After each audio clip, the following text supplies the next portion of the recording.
La bande dessinée du jour, Sébastien Bordenave. Alors hier, vous avez évoqué la BD de l'année primée à Angoulême. Aujourd'hui, c'est le Grand Prix de la ville d'Angoulême, donc le second prix le plus prestigieux de la compétition, qui a été remis à la Britannique Posy Simmonds. C'est d'elle dont vous nous parlez ce matin. Exactement, je vous propose que des winners en fait, Dimitri. Posy Simmonds, on va se parler franchement, je connaissais peu pour pas dire pas, shame on me, et pourtant c'est la première anglaise à décrocher le Grand Prix de la ville d'Angoulême. C'est un peu, vous l'avez dit, comme au cinéma, le César d'honneur, en fait, c'est pour l'ensemble d'une carrière. L'année dernière, c'était Riyad Satouf. Et là, ce fut donc Posy Simmonds. 80 ans l'année prochaine, on peut la comparer un peu à Claire Bretéché dans le style d'humour. Sa cible préférée, c'est la classe moyenne progressiste. Alors chez nous, en France, on avait inventé la gauche caviar. Posy Simmonds, elle parle en Angleterre de la gauche Shetland. C'est très chic, c'est beaucoup plus chic.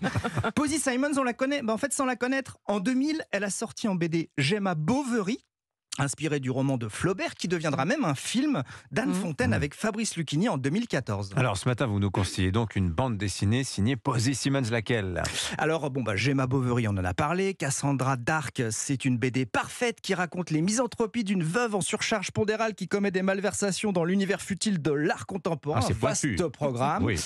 Et Tamara Drew. Alors la Tamara Drew, coup de cœur absolu, de 2005 à 2007, Posy Simmonds dessine une planche par jour pour The Guardian. C'est aussi pour ça que je la comparais d'ailleurs à Claire Bretéché, elle qui faisait ça pour le Nouvel Obs. Ouais. Exactement. Au final, ça va donner un roman graphique d'une subtilité absolue. Tamara Drew, c'est l'histoire d'un grand corps de ferme où la maîtresse de maison reçoit des écrivains pour qu'ils se reposent et écrivent au calme. Mais Tamara Drew débarque. Alors Tamara Drew, c'est la fille de la fermière du gîte d'à côté qui vient de mourir. Elle débarque pour trier les affaires de sa mère morte, mais elle le fait en short en jean, super court, c'est une bombasse, on va pas se mentir. Les écrivains qui normalement sont au-dessus de ça, ils sont bouleversés. C'est irrésistible et écrit dans un style très très très littéraire. Ah, vous avez un exemple ? Oui, à un moment, une jeune femme raconte qu'elle a passé la soirée avec un prétendant très timide. Alors son ami lui demande « Alors il a fait quoi ? Il a fait quoi ? Il a fait quoi ?» Elle répond en version originale « He petted the dog through the letterbox ». Comprenez, il a caressé le chien par la fente de la boîte aux lettres. Ça, c'est de la métaphore. Si vous êtes à Paris, sachez qu'il y a une expo en ce moment sur Posy Simmonds à la BPI de Beaubourg. C'est sublime. En plus, Anissa, c'est gratuit. Donc, thank you, Posy Simmonds. Bon French people love you. Mais c'est très joli, on dirait un roman graphique. Oui, c'est ça. Plutôt, Oui, il y a beaucoup de... Il y a beaucoup de textes. Il y a beaucoup de Ça textes. se lit pas en très une nuit. exactement. Bon, je vous permets de vous reprendre Posy Permettez-moi. Simmonds. Je venais de vous expliquer que quand il y a je sais, deux mais M, on dit Simmonds. Je les lis jamais à voix haute, les BD, Voilà. c'est pour ça. Voilà, dessiner la littérature. Donc cette expo au Centre Pompidou à Paris. Puis donc Posy Simmonds, Tamara Drew, on le montre sur europe1.fr.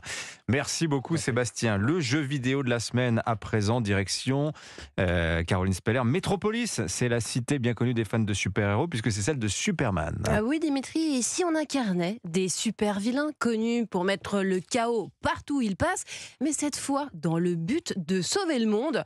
C'est la promesse du jeu Suicide Squad, Kill the Justice League.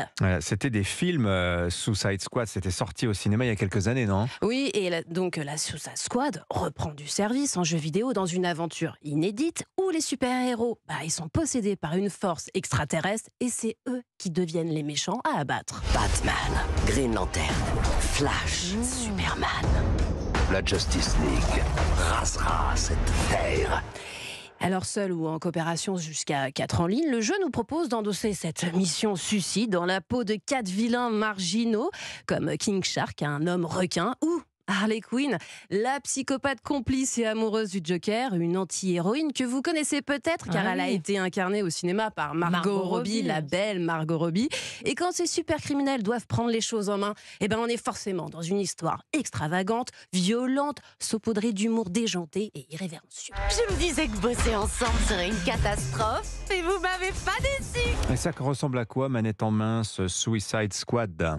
Alors Suicide Squad, c'est un jeu de tir nerveux dans un monde ouvert, mais qui ne révolutionne pas le genre. On enchaîne les missions dans toute la ville de Métropolis et on élimine nos ennemis à tour de bras dans des fusillades ou au corps à corps pour obtenir de nouvelles armes et compétences. Donc on joue les méchants là, si j'ai bien suivi votre explication. Ouais. Oui, et ça peut ne pas forcément plaire à tout le monde, mais ceux qui aiment l'univers des DC Comics, les jeux de tir défouloirs et ceux qui ont toujours rêvé de mettre une raclée aux super-héros passeront un bon moment.